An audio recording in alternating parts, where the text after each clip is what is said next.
If you are listening to this right now, I want you to just do me a favor. Settle in if you can. Maybe lower the lights a bit. Yeah, get comfortable. Right. I want you to imagine a heavy, scarred wooden table, and unfurled across it is this piece of parchment, just worn super thin at the edges, and it's illuminated only by a single flickering candle. I love that image. Because today we are taking a very different kind of deep dive. We aren't looking at modern economic trends or, parsing through newly published scientific data. No, definitely not. Instead, we are looking at a collection of frontier logs, these fragmented survivor accounts, and tavern lore. We are plunging headfirst into a remembered frontier story. It's a completely different vibe. It really is. It's a tale from the very edge of the map, a place where sensible paved roads they simply give up, and the shadows take over. We're going to trace the steps of 5 strangers who crossed a river into a place known only as the Hill.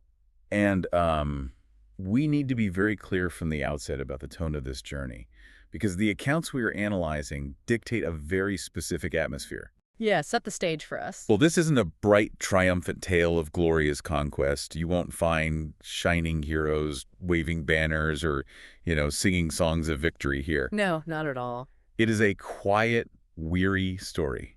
It's about survival, brutal cause and effect, and ultimately it is about the dreadful things that wait beneath the earth and what happens to the human mind when it encounters them. It's a story of candlelit dread. Candlelit dread. I mean, I love that phrase so much. It perfectly captures the vibe of the primary sources we've been combing through. It really does. So let's set the scene for you, the listener. Picture yourself at Guido's Fort. This is the absolute last settlement on the Traders' Road. The very end of the line. Exactly. If you stand on the eastern bank of the river there, the mud and the wagon ruts just sort of dissolve into this massive, churning, gray-green expanse of water. The River Shrill. And it is massive. The logs say it's a mile wide. The full mile wide. And beyond that water, dominating the entire horizon, is the hill. It rises up 400 feet, just thick with oak, hickory, and this dense, clinging fog. It sounds incredibly oppressive. Oh, for sure. Sometimes, through the trees, you can see these rocky cliffs protruding like old bones. And there are these pale columns of steam constantly rising from unseen vents near the summit. The psychology of that geography is it's absolutely fascinating, because in all the lore and logs we have, no one at Guido's Fort calls it anything else. Right, it's never named. Exactly, it's just the hill. Yeah. And that lack of a proper name is where its power begins. A mountain that is mapped, a mountain named after a king or a saint, is a mountain that has been conquered, at least conceptually. It's a known quantity. Right. But the hill remains primal. It completely defies categorization. And because it defies categorization, the people at Guido's Fort just fill that void with rumors. You walk into the local inn, which is called the Lion's Den, and the air is just thick with paranoia. I can only imagine the kind of place the Lion's Den is. Oh, it is exactly the kind of tavern you'd expect at the end of the world. The benches are deeply scarred by knives, the ale is cheap and sour, and the silence of the locals when a stranger walks in is it's palpable. They do not like outsiders. Not one bit. Under a smoking lantern, you hear people whispering. They say the steam on the hill comes directly from hell, or from the world's boiling stomach. Wow. Yeah. You hear whispers about dragons, about gathering armies of orcs, about witches living in the woods. Yeah, but those rumors aren't just idle gossip. From a sociological standpoint, they serve a very specific, vital purpose. How so? Well, they are the frontier's defense mechanism against the unknown. By inventing elaborate, terrifying stories about what lives across the river, the people of Guido's Fort are giving themselves a rational excuse to never, ever cross it. Oh, that makes total sense. Right.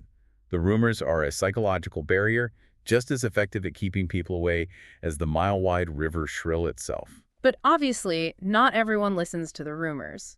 Because under that smoking lantern in the Lion's Den, we have the beginning of our story. The gathering of the strangers. Exactly. 5 individuals happen to gather, and they form a party to cross that river.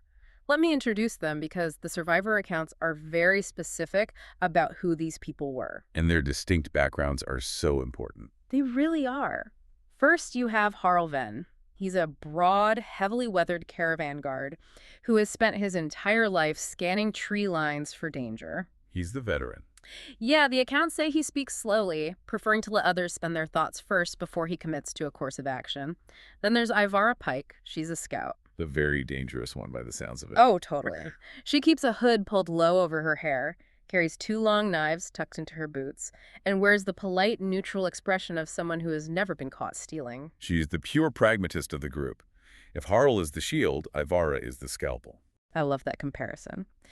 Then we have Brother Orin, a traveling cleric. He wears a plain, rough brown robe and carries a mace that has been polished smooth by years of use. A man of faith in a very dark place. Right. And he has this demeanor where he listens to everyone, like every drunk in the tavern might accidentally drop a profound truth from the heavens.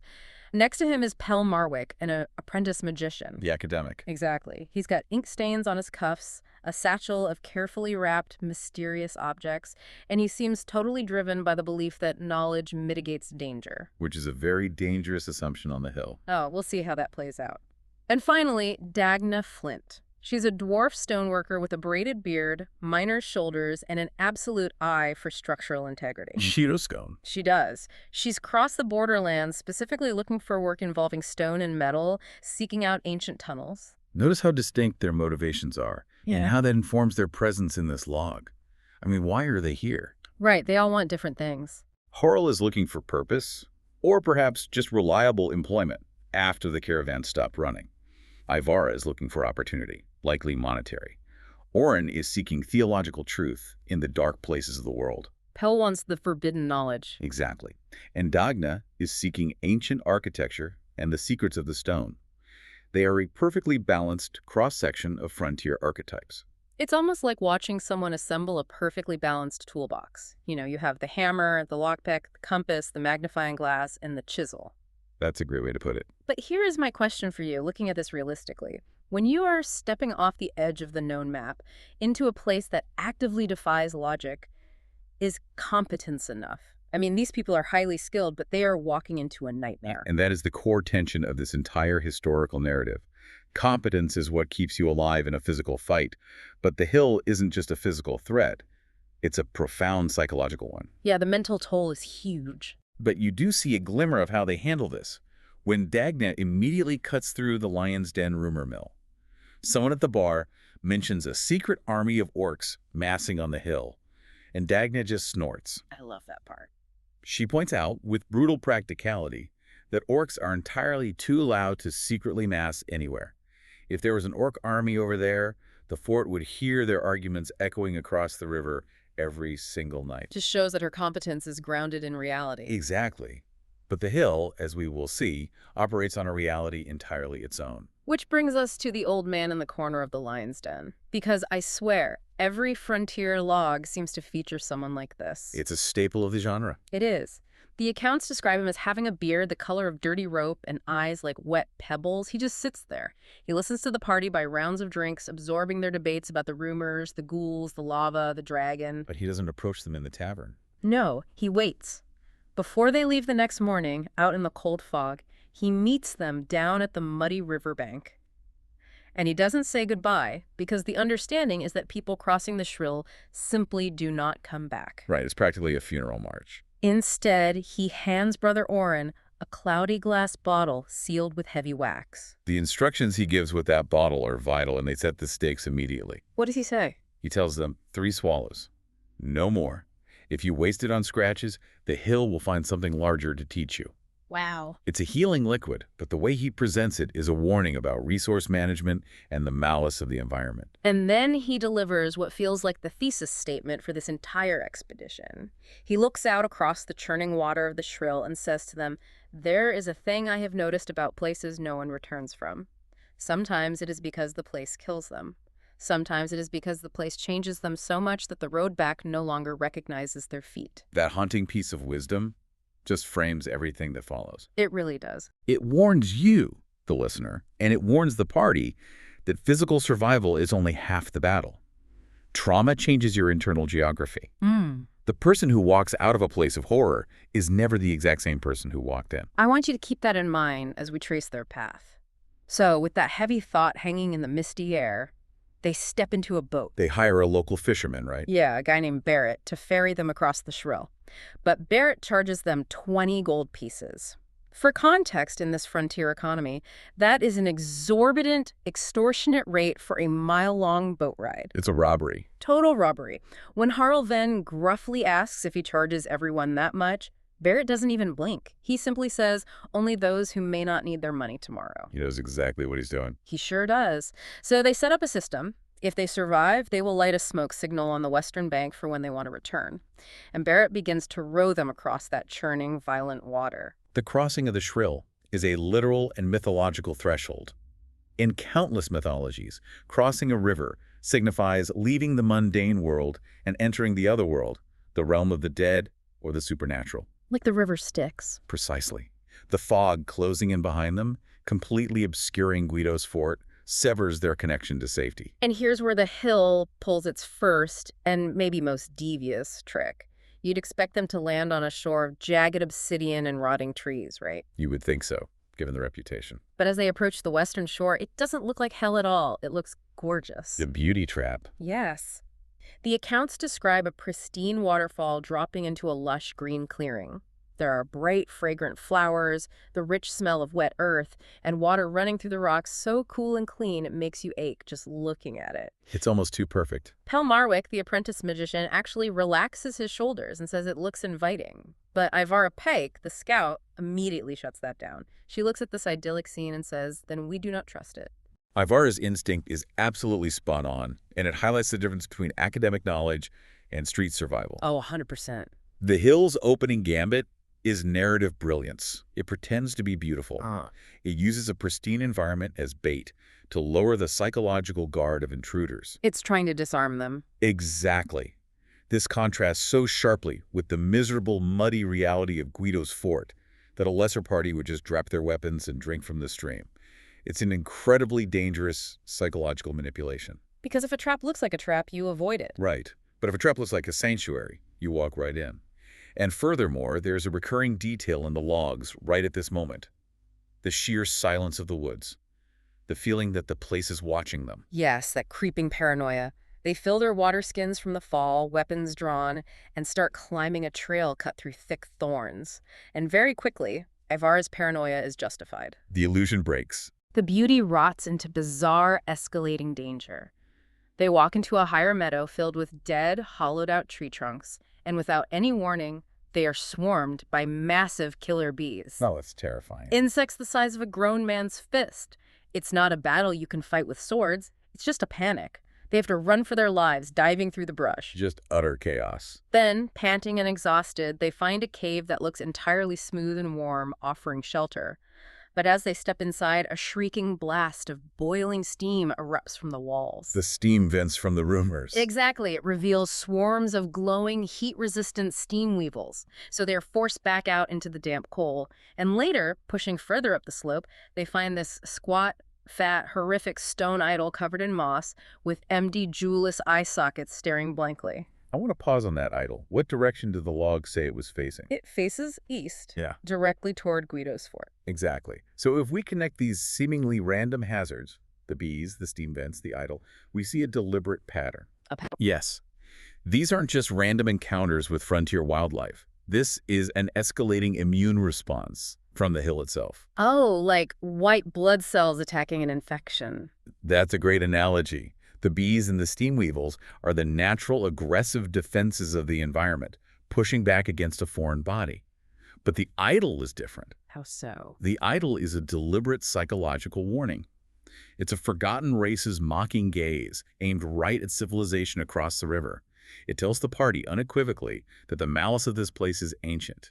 It is intentional, and it knows they are here. It really feels like the environment is actively testing them and just shaking them down to see how easily they break. And the test is about to get much harder. It is. Because then the test stops being natural and becomes fiercely tactical.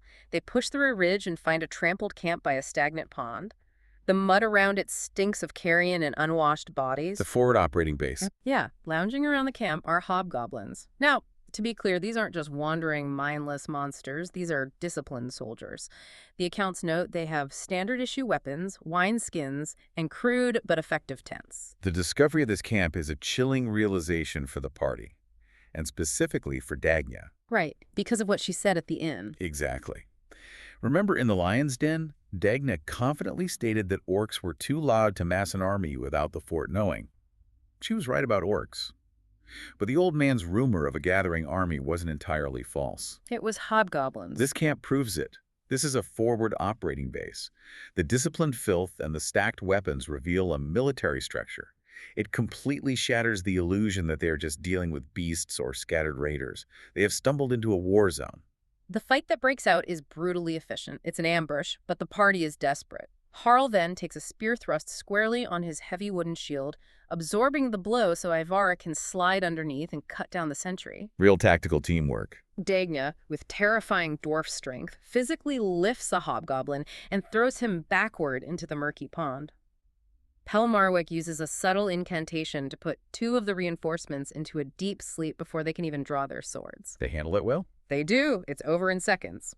But the critical beat here, the moment that changes the entire trajectory of their expedition, is that one single hobgoblin escapes. The worst-case scenario. He scrambles up the muddy bank, bleeding, and runs frantically up the northern trail toward the ruined monastery at the summit. Harl aims his heavy bow, draws the string back to his cheek, but then slowly lowers it.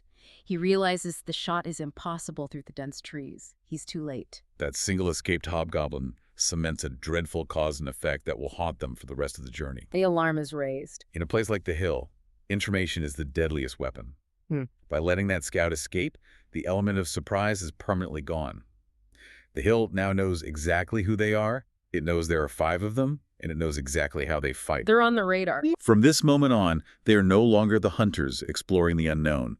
They are expected. Knowing they're now being hunted, knowing the alarm is being raised, they push upward at a gruff pace. And this leads to what I think is the most jarring tonal shift in the entire story. The cottage. The impossible cottage. Imagine you are them. You've been chased by giant bees, nearly boiled alive, and just fought a skirmish with a vanguard of a monstrous army. You're exhausted, bleeding. Exactly. You step into a clearing near the summit, and right in the middle of this haunted, deadly, fog-choked frontier is a neat, whitewashed cottage with bright green shutters. It's so surreal. Smoke is lazily rising from a brick chimney. There are embroidered curtains in the windows, and out the front door walk 2 plump, incredibly cheerful old women. They introduce themselves as Rosabella and Rosalinda. And Rosalinda has a rolling pin. Yes. Rosalinda is literally carrying a wooden rolling pin, like she just stepped away from baking a pie. It is deeply, fundamentally unsettling. It's a complete violation of the established reality. Ivara Pike wants absolutely nothing to do with it. She explicitly tells Harl that she hates anything that looks like her grandmother drew it to lure children into a cooking pot. Smart scout. Very smart. But they are battered, they need shelter, and the hobgoblin army is somewhere out there. So they go in, and the impossible happens. The inside of this tiny whitewashed cottage is a sprawling, cavernous mansion. Magic. Serious magic.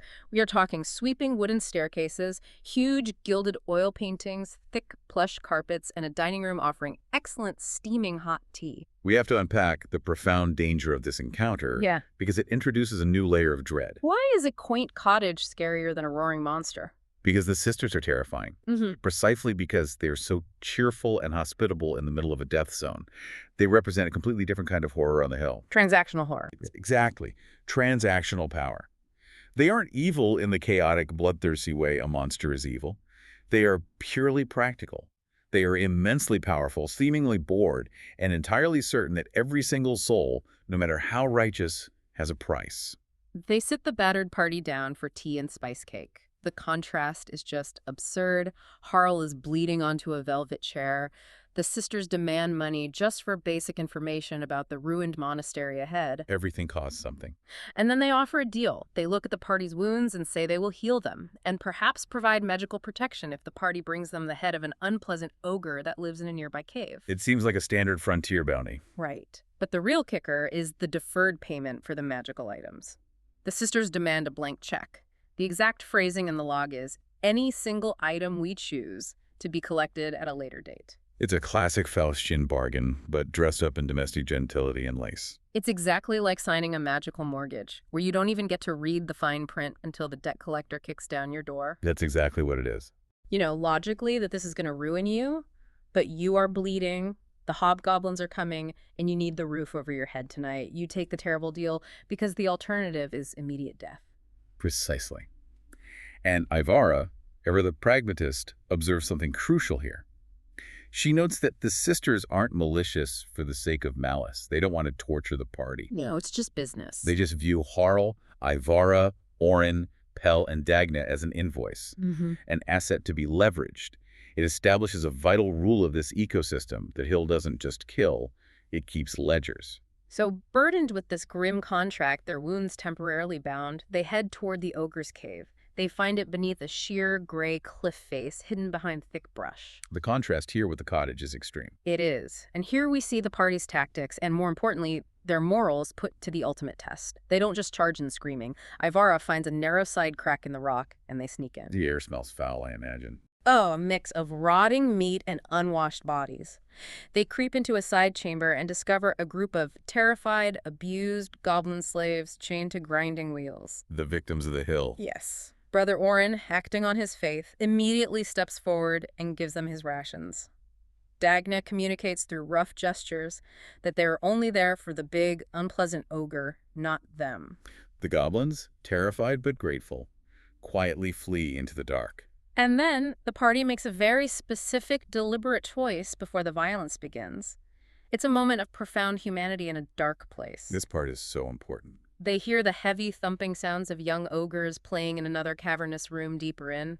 Dagna insists they take heavy wooden beams and bar that door from the outside. Yeah. They refuse to butcher children, no matter how monstrous the species. Even monsters have young. I hate being the only criminal with standards, Ivara mutters. It's such a great humanizing line from the logs. With the children secured, they ambush the adult ogres. And how does that fight go? The fight is pure chaos, a clash of brute force in a confined space. Harl gets driven to his knees by a massive tree trunk club swung by the male ogre. The impact splinters his shield. Ouch. Dagna dives under the swing, her axe chopping viciously at the ogre's thick legs. Pell Marwick uses a blinding spell, a flash of arcane light, to disorient the ogress. Again, great teamwork. Through sheer attrition, they finally bring the male ogre down, and the ogress is struck hard enough by Harl's pommel to be knocked unconscious. They bind her with heavy ropes. But they still have the contract. They do. And then the quiet dread sets in. Brother Orin, the holy man, has to perform the gruesome butcher's task of beheading the dead male ogre to fulfill their contract with the sisters. But it's the aftermath of that fight that truly lingers in the historical accounts. Think about the scene. It's haunting. When the ogress finally wakes up, she's bound tightly. Her mate is dead, his head missing, her slaves are gone. But she can hear her children, safe and unharmed, barred in the other room. She realizes what they did. She looks at the bloody sack Harl is carrying. And she doesn't scream. She looks right at them and whispers a single word in broken common. Debt. God, that sends chills down my spine. It just echoes everything the sisters represent. It does. It highlights that even in a brutal clash of survival, moral actions have complex, inescapable consequences. You can't escape it. Sparing the young and freeing the slaves maintained the party's humanity. It separated them from the monsters. But killing the father, even for survival, created a blood debt.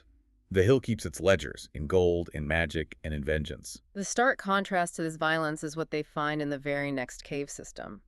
They decide to explore an adjacent cavern, pushing through the dark, and they discover a group of heavily armed Neanderthals. Another faction. They are draped in furs, holding spears tipped with jagged stone, and their eyes are wide with defensive panic. Given what just happened with the ogres, it could easily have been another bloodbath. The tension is incredibly high. It could have turned bad instantly. But Brother Orin steps forward. He looks at their leader and slowly, deliberately places his polished mace on the stone floor. He holds his hands up. De-escalation. Dagna steps forward next, pulling a high-quality steel knife they had taken from the ogre's hoard, and she gently tosses it to the leader as a gift. This quiet moment of diplomacy is so vital to understanding the narrative ecosystem of the hill. It proves that this place isn't just a meat grinder filled with mindless antagonists waiting to be killed. Right, there are people just trying to live. It contains victims, indigenous inhabitants, fragile communities just trying to survive the darkness, same as a party. Through crude hand signs and drawings in the dirt, a fragile friendship forms. The Neanderthal leader accepts the knife and warns them of what lies ahead. He points toward the summit and mimics the marching of hobgoblins. Confirming the army. He points toward a patch of thorns and mimics the stiff, shambling walk of the undead. And then he points straight down at the ground and makes a sweeping gesture simulating a fire-breathing shadow in the deep. The dragon rumor. Suddenly it's not a drunken tavern tale from the lion's den anymore. It's a geological fact confirmed by the locals. So they take the bloody sack containing the ogre's head back to the impossible cottage. The sisters, Rosabella and Rosalinda, are delighted. Of course they are. They pour more tea, they heal the party's terrible bruises and broken bones, they hand over some deeply suspicious magical items, and the party verbally agrees to the blank check payment. Signing their lives away. From there, feeling the weight of the coming night, they ascend toward the very summit of the hill, reaching a desolate, cracked graveyard that sits just below a massive, ruined monastery. The environment here shifts dramatically. It goes from the vibrant, aggressive hostility of the bees and the steam weevils to something entirely dead, cold, and suffocating. The graveyard is a nightmare. The fog is so thick it clings to their clothes like wet wool. The stone graves have been opened, but looking closely, Dagna notes that the earth is pushed outward. Oh, meaning they weren't dug up from above. They were broken open from below, and from the tangled, dead thorn bushes creep 4 ghouls. The undead the Neanderthals warned about. The survivor logs describe this encounter not as a heroic battle, but as sheer terror. The ghouls are slack-mouthed, gray-skinned, and they move in eerie, absolute silence. No dramatic battle cries. No, just a quiet, desperate struggle against paralyzing dread. Ivara gets clipped by a ghoul's claw and her body just locks up. The accounts say it was like invisible chains wrapping tightly around her bones. She couldn't even blink. That is horrific. It takes Brother Oren stepping in front of her, holding up his holy symbol and projecting an aura of absolute, unwavering theological certainty to force the creatures back into the shadows so Harl and Dagna can strike them down. And what they find past the graveyard, when they finally step inside the ruined walls of the monastery, completely explains the presence of the undead. It does. The monastery is literally being eaten by the hill. Nature is reclaiming it in the most grotesque way. In the courtyard, there's a naturally heated, warm pool infested with giant, pale centipedes. There is a bottomless steam vent, breathing hot, sulfuric air straight from the earth into the cloisters. They find old, cracked tombs in the tangled garden, where ancient skeletons still stand guard, their bones fused with the vines, obedient to a dead order. But the really chilling part is when Dagna and Pell examine the architecture itself. Yes, this is huge. This is where Pell's pursuit of knowledge uncovers the rot. When they examine the grand altars and the intricate carvings around the massive oak doors, they don't find saints or angels. What do they find? They find the same leering, clawed, jewelless idol they found down on the muddy slope. Oh, wow. Brother Oren stares at it. You can feel the theological horror in the logs. He realizes the horrific truth. This monastery didn't fall from grace. It wasn't corrupted by the wilderness. It was built that way. It was built wearing holiness as a mask. It was always a place of sacrifice, a pagan altar disguised as a sanctuary. It's a total perversion of what a safe haven should be, and it gets worse. While exploring the crumbling halls, they find the logistical proof of the rumors. The supplies. Hidden in a locked, dry supply room are enormous bins of grain, heavy barrels of sour wine, racks of crude iron swords, bundles of crossbows, and stacks of leather armor. This is not a bandit cache. This is not a raiding party's stash. These are provisions for a massive, sustained military assault. Guido's Fort, with its oblivious, gossiping townsfolk sitting in the lion's den across the river, is in imminent danger. The stakes immediately shift here. Up until this moment, the party was driven by personal goals, knowledge, employment, curiosity. But seeing the scale of this war machine changes everything. It elevates their journey from personal survival to preventing a massacre. So they make a choice. They don't flee back to the boat. They push onward, finding a hidden, worn stone stairway behind a guarded room that descends 60 feet into the absolute dark. Down into the earth. And as they walk down those steps, we transition from the ruined surface world to the inhabited depths of the dungeon. The smell changes instantly. It's no longer wet earth and fog. It's sweat, cheap wine, coal smoke, and boiled meat. It smells like a war machine. The descent marks a crossing into a highly organized, lethal reality. The myth of the orcs on the hill crystallizes here into something far worse. It's a factory. They aren't dealing with savages in the woods. They are moving through the gears of an industrial-scale invasion force. They move through the subterranean corridors with brutal efficiency. They clear out guard rooms held by massive, hairy bugbears who are bullying smaller goblins. And in the process, they discover the dungeon's prison. Rescuing more victims. They rescue two captives who add an incredible dynamic to the story. The first is a human thief named Cullen de Filch. According to the logs, Cullen is remarkably cheerful for a guy who is chained to a wall waiting to be tortured. He's got this gallows humor that cuts through the He tension. does. The other captive is a dwarf smith named Baroon. Baroon is ash-streaked, gaunt, and completely fueled by hatred. He's been forced to work at a blazing hot forge under the watchful eye of a cruel bugbear overseer. And the payback is immediate. When the party bursts into the forge room, Baroon doesn't hesitate for a microsecond. He turns, hefting his heavy smithing hammer, and throws it with devastating accuracy right between the bugbear's eyes. Boom. It is such a satisfying punch-the-air moment in the narrative. But I have to ask you, looking at the wider context, is this a rare moment of pure triumph on the hill? It is a warm moment of revenge, certainly. The accounts note that Dagna gives a grim, approving smile when Bareen turns his hammer on his captors. It's a rare flash of genuine camaraderie among the dwarves. But there's a but coming. But we have to frame it against the chilling backdrop of that forge. Think about what they are standing in. The sheer industrial scale of it, the massive weapon blanks, the stacked iron bars, the heat of the continuous fires. It's massive. Baroon's act of defiance is heroic, but he's just one gear in a massive factory of death. He was forging the weapons that were going to be used to slaughter Guido's fort. It reinforces how dangerously prepared the hobgoblin army is. So they ruin the forge. Baroon takes immense pleasure in this. They quench the glowing blades in cold water to crack them, smash the delicate tools, and spill the coal reserves. Sabotage. And then, with Baroon and Cullen in tow, they press on, moving toward the middle climax of the story, the throne room of the Hobgoblin King. And of course, when they finally breach the heavy iron doors, it's not some stark, quiet military briefing. What is it? It's a massive feast. A festive, roaring, offensive atmosphere of celebration. The juxtaposition here is brilliant. You have the weary, battered, bleeding party standing in the doorway, suddenly confronted by the deafening noise, the roasting meat, and the arrogant revelry of the enemy. It is incredibly grating on the nerves. The king sits at the head of the hall. He is massive, covered in pale scars, and on his finger he wears a heavy ring that glimmers an unnerving magical red in the firelight. Fire ring. The battle erupts the absolute moment the doors open. It's absolute chaos. Barin charges in swinging his heavy hammer with a year of unpaid captive rage. Cullen, the thief, immediately dives under a long wooden table, which honestly is the smartest place for an unarmed man to be. Pragmatic to the core. But the king is a terror on the battlefield. He walks right through the central roasting fire, the red ring absorbing all the heat, completely unharmed. He's driving Harl back step by step, his massive sword splintering Harl's replacement shield. It's a tactical stalemate. Brute force against brute force, and the king is winning. Yeah. It requires a different kind of thinking to break the deadlock. Right, and that comes from Ivara. While Harl is absorbing the blows, Ivara slides in low, practically scraping the stone floor. She doesn't aim for the king's throat or heart. What does she do? She takes her boot knife and surgically cuts his heavy leather belt. It doesn't wound him at all, but his pouches burst, and his heavy iron keys scatter loudly across the stone floor. A distraction. It's the tiniest distraction, but human or hobgoblin nature takes over. The king glances down at his lost keys for just a heartbeat.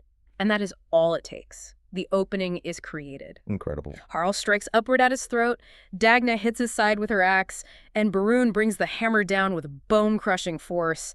The king falls backward, collapsing against his own throne. I want to dissect the psychology of what happens next because it's a masterclass in military sociology. Oh, please do. The exact moment the king dies, the entire army's morale in that room shatters instantly. The bodyguards drop their weapons, some flee into the tunnels, one even drops to his knees to surrender. It just collapses. This exposes the fundamental weakness of rule by fear. The king didn't lead through loyalty or shared ideology, he ruled through terror. When the source of that terror is violently removed, the structural integrity of the army collapses. There is no chain of command, only panic. It feels like a massive victory. They've broken the army. But as we've learned, the hill never lets you celebrate. The victory is quite literally a trap. As Harl, Ivara, Pell, and Brother Orin step out into the corridor behind the throne to pursue the fleeing guards, a mechanical click echoes through the stone. Oh no. The mechanism beneath the empty throne releases. The floor simply vanishes. A massive trapdoor drops the four of them down a smooth, pitch-black chute, violently dividing the party. Dagna, Barun, and Cullen are left standing in the throne room, staring down into a black hole, screaming their friends' names. It's a brutal narrative turn. It completely undercuts the triumph of slaying the king. It proves that even though they defeated the army's leader, the dungeon itself is still fundamentally in control. The environment is the ultimate antagonist. The fall is terrifying. It dumps the four of them into a strange new reality. The second level of the dungeon, the lower world. They land hard on stone in an octagonal room. Disoriented and separated. And as they light a torch, they see the room has 8 perfectly identical wooden doors. And before they can even catch their breath or assess their broken bones, one of the doors bursts open. 2 broken, wild-eyed men clad in ragged, rotting leather attack them without a single word. Berserkers. This labyrinth is not designed to kill intruders quickly. It's designed to break the human mind over time. Just wear them down. Those berserkers aren't native monsters spawned by the dark. They're humans. They show what happens to adventurers who stay down in the dark too long, who lose their way and lose their minds. They are a horrific mirror, reflecting the party's potential future if they can't find a way out. The maze is maddening. It actively defies logic. Pell tries to map it, making a chalk mark on a door. An hour of wandering later, they find the same door, but the mark is gone. It's shifting. They encounter bizarre, disconnected horrors. In one corridor, a pack of oversized, rabid giant shrews.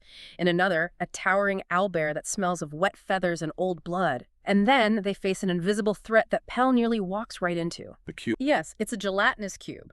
A perfectly transparent block of acidic slime, perfectly filling the dimensions of the corridor, slowly digesting coins, armor, and human bones. It's the dungeon's slow-moving, mindless janitor. The gelatinous cube is horrifying precisely because of its utter lack of malice.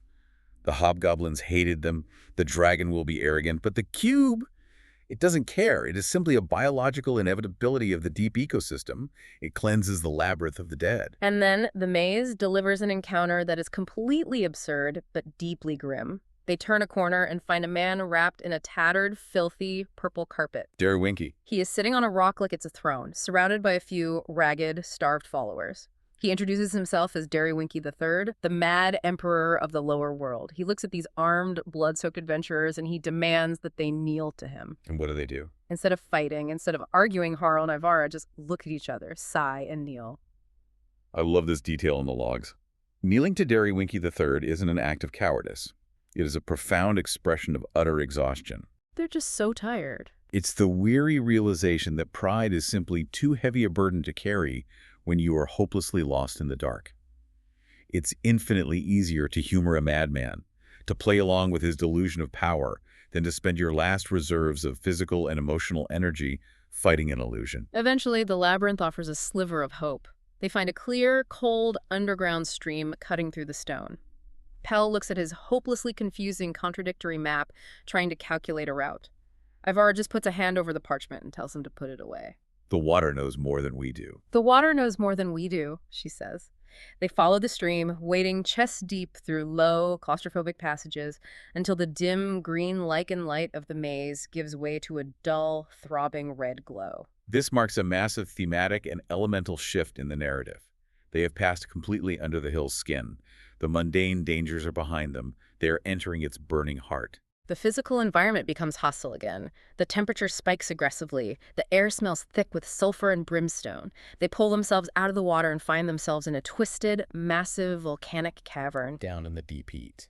A massive tectonic fault line splits the earth here, creating a 300-foot deep crevasse. And at the bottom of that crevasse is a river of slow, bright, sluggish lava.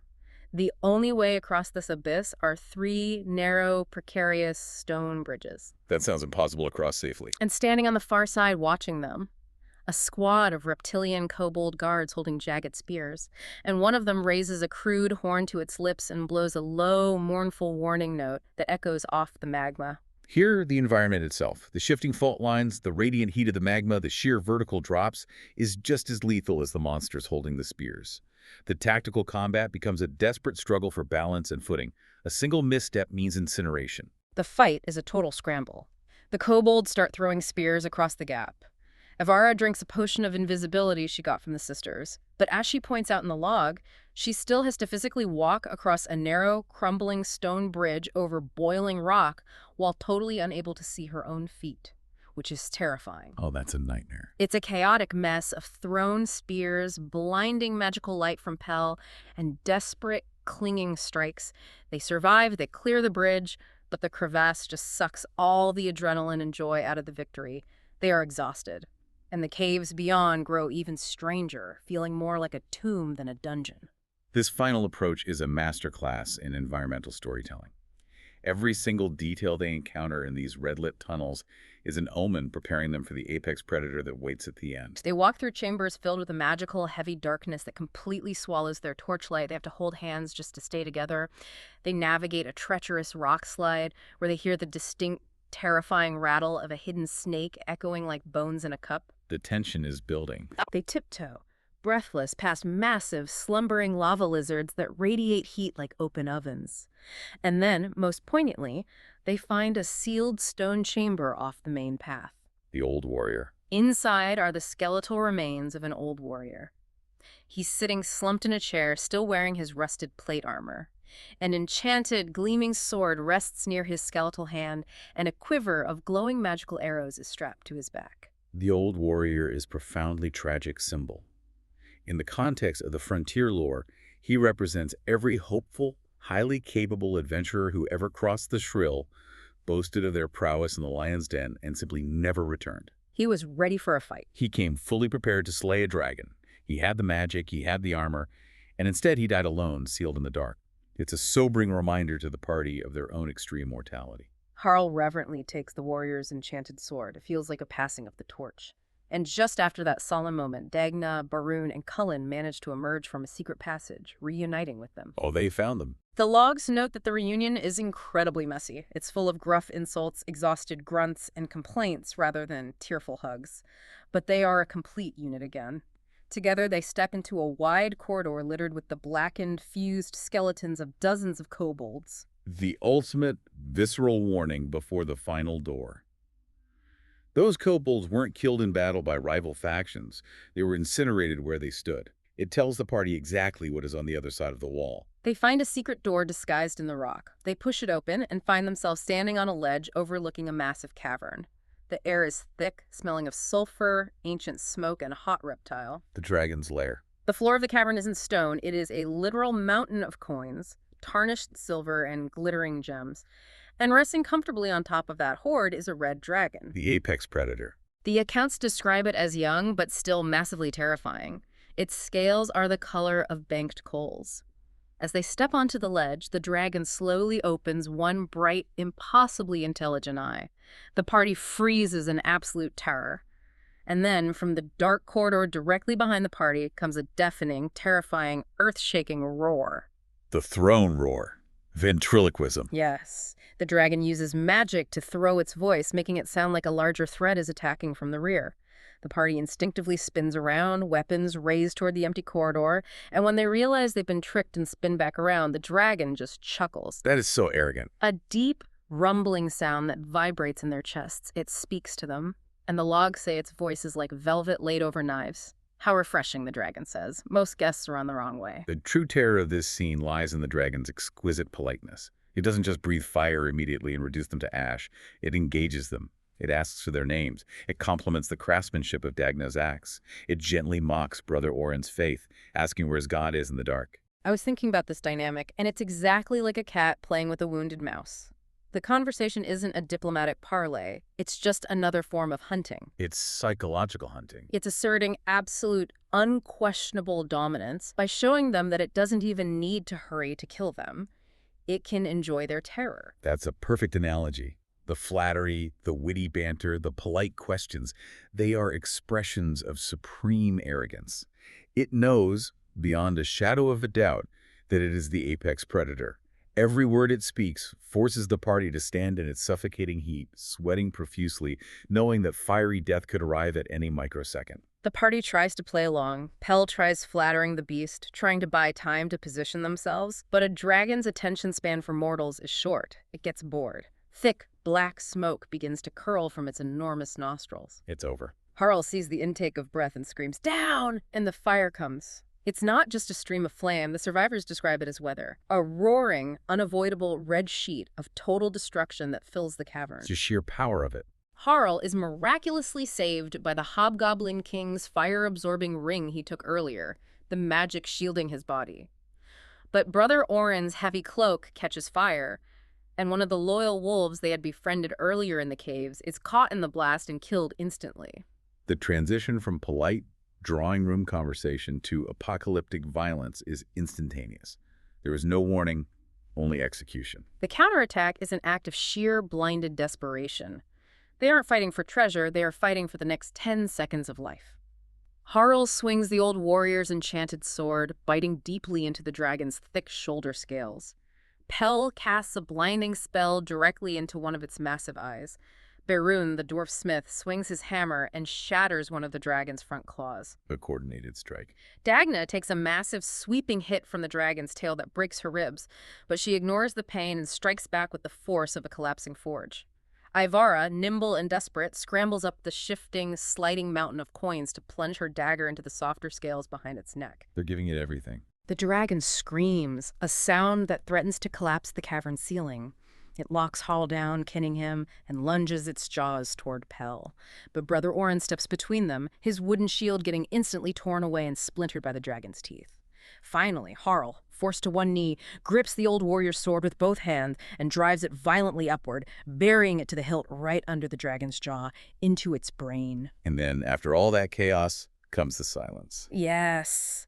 The massive beast goes limp and slides down the pile of gold, and there is no cheering, there are no high fives or songs of victory, just a silence that is entirely too large for the room. I really want to dwell on that aftermath, because it subverts every expectation of a frontier myth. Traditional stories end with triumphant fanfare, heroes standing proudly over the dragon's hoard counting their newfound wealth. Right, they celebrate. But here, the survivor accounts describe a silence filled only with the sound of dripping condensation, the occasional clinking of a single gold coin rolling down the pile, and quiet, ragged sobbing. It's just so heavy. Brother Warren crawls over to the charred body of the wolf and whispers an apology. Harl then just sits heavily on the stone, his shield arm broken and useless, staring at the beast and saying, "He followed me down."